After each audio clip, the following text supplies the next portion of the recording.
two things are very clear. Number one, the caretaker government is not responsible for the price hike of the electricity bills. Number two, the fault does not lie with the International Monetary Fund. It is all our own created. This is the result of the years of mismanagement, bad governance, lack of proper planning. And the story starts back in 1994 when we had the first independent power producer agreements. And those IPP agreements, which were signed for bringing in electricity in Pakistan for the production of the electricity, those agreements were all in favor of the investors while compromising the interest of the electricity consumers. So the story doesn't stop here.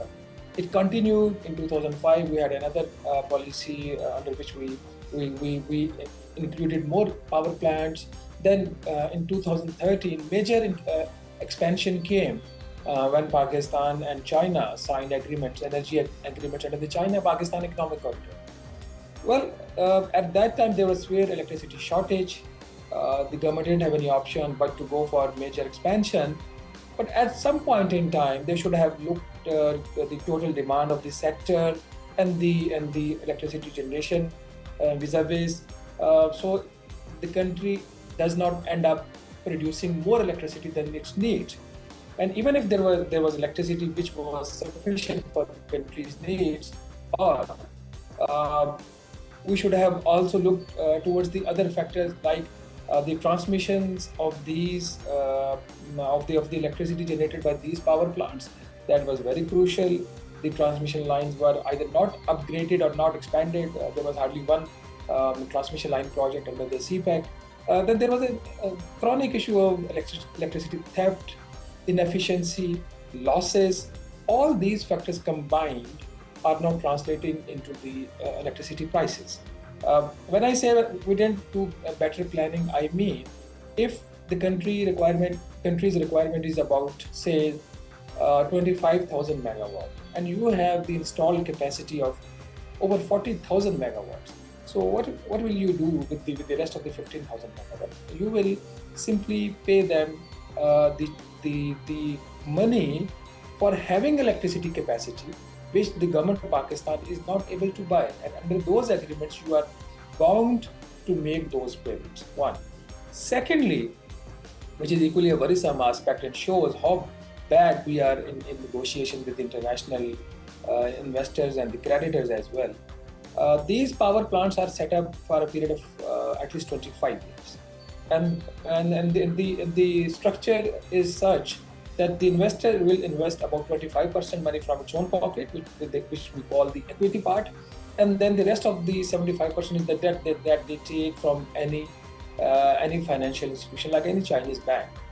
Now, the lifespan of a power project is 25 years, but the debt repayment is over a period of 10 to 12 years, mostly 10 years. So this you upload the entire debt repayments in a period of 10 years, which translates into increase in the prices. Now, if you look at the structure of the prices which are set in Pakistan, there are three types of the parameters, or we call the benchmarks, that they are used for increasing or rationalizing the electricity prices.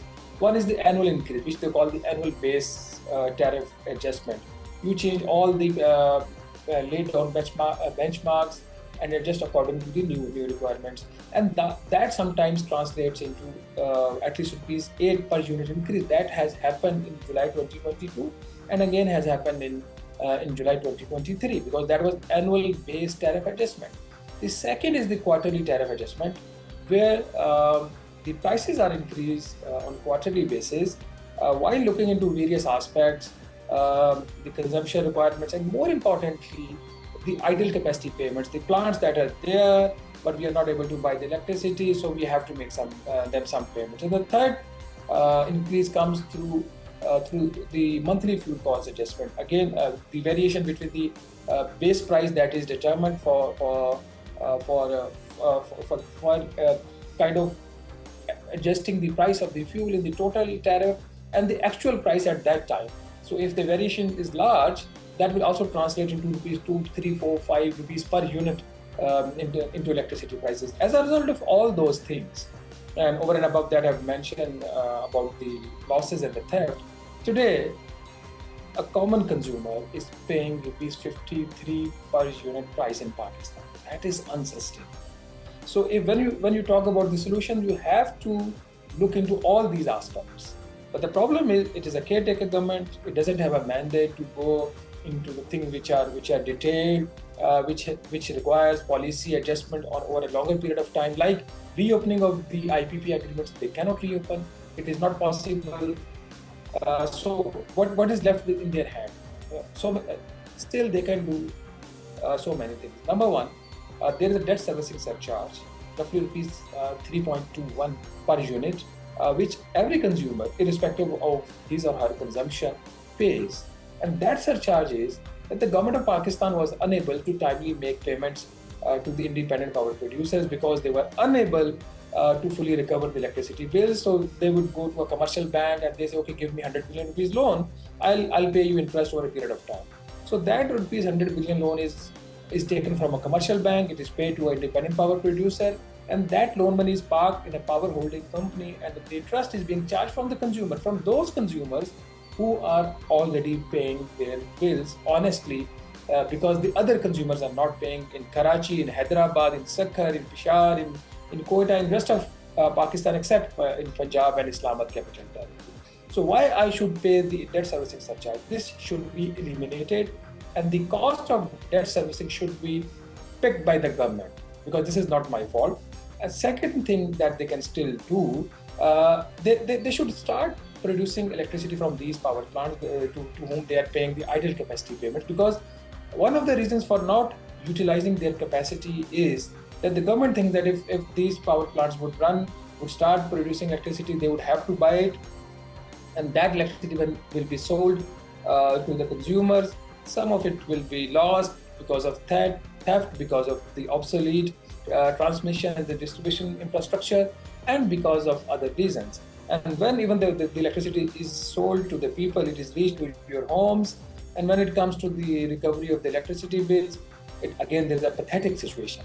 So because of these two factors, the government would prefer to pay them idle capacity charges instead of making efforts to improve its systems and let those plants run. So there are many factors that the government can do. And more important, that I have been saying loudly during the past few days, please end the uniform tariff structure. The tariff of K Electric, the tariff of FESCO, Faisalabad Electricity Supply Company, the tariff of Gujranwala Electric Power Company, the tariff of Multan should not be the same. It should be based on the actual efficiency and the cost of production of that region, and then the pricing.